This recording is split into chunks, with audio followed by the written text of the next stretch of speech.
Tonight on Wisconsin Tonight, Ryan Braun's first public comment since he was suspended last season. And two Wisconsin natives have searched high and low for the funniest old videos. They've put them all together for a fun festival, and they're bringing it to Milwaukee for one night only. Now, from today's TMJ4, this is Wisconsin Tonight. Here's Carol Meekins and Mike Jacobs. Good evening and welcome to Wisconsin Tonight. We're going to do something a little different tonight with our show. Brewer star Ryan Braun, as you know, talked about his drug suspension for the first time today.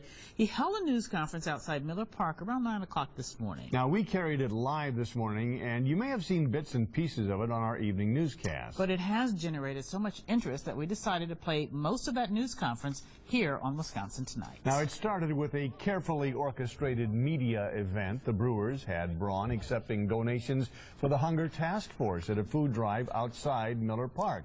Braun and his supermodel fiancée were out there in the bitter cold for about half an hour.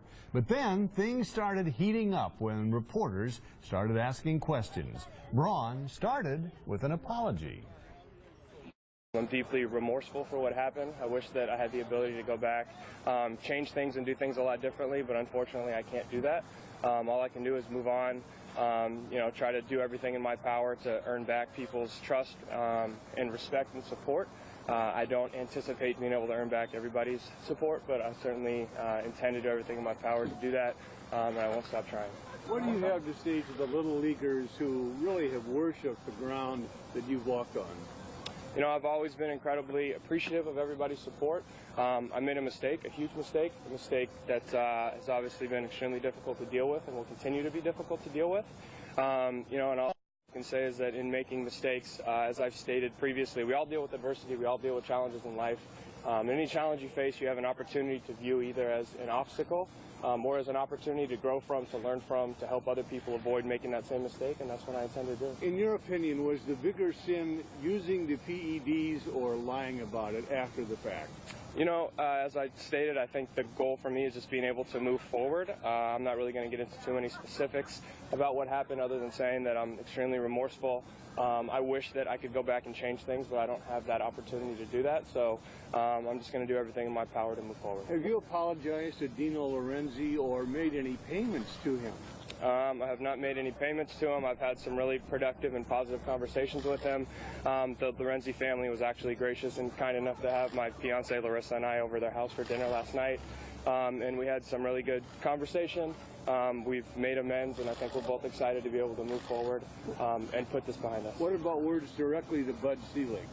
I did. I wrote Bud a letter, but other than that, I'm not really going to get into too many specifics. Brian, knowing that you got away with that PED positive test, what possessed you to go to Maryville that day and say all those things you said, lie so much, and then throw Dino Lorenzi under the bus as well? What possessed you to do that? I'm not really, again, going to get into too many specifics. I wish that I hadn't done the press conference.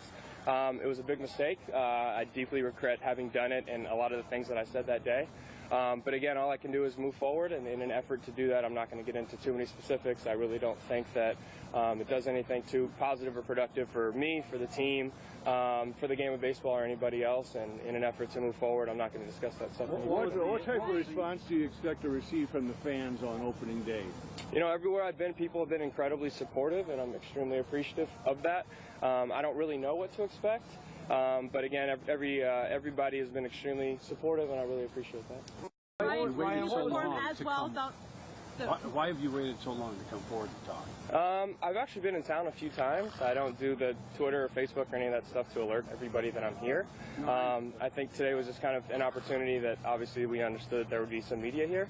So I wanted the opportunity to speak to you guys. It wasn't about waiting or anything like that. Like I said, I've been here a few times. I think this is the first time that everybody's been aware that I'm here. Well, I understand that, but when the suspension came down, other players spoke, had news conferences, you took off, and your teammates all had to answer for you.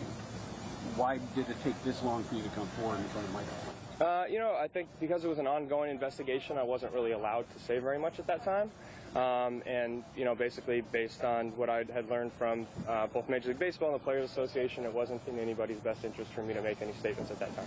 Ryan, what do you regret most? Come out of this? Anything positive come out of this? I think there's something positive that can come from everything. I think, at all times I always try to see the good in everything.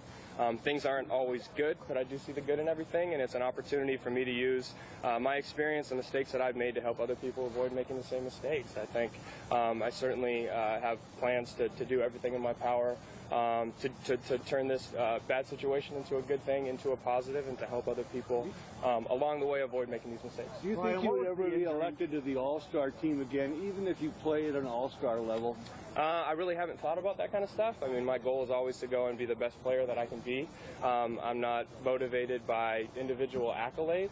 I certainly intend to go out there and be the same player I've been. Hopefully I continue to get better, and if that opportunity presents itself, it'd be great. But I guess my whole focus is just on doing everything I can to come back next year and be a great player. Is the Hall of Fame out of the question? Hall of Fame out of the question for you? I haven't even thought that far ahead, and I think it's almost disrespectful to even discuss the Hall of Fame. I've only played in the league for less than 7 years, so at some point down the line we could have that conversation.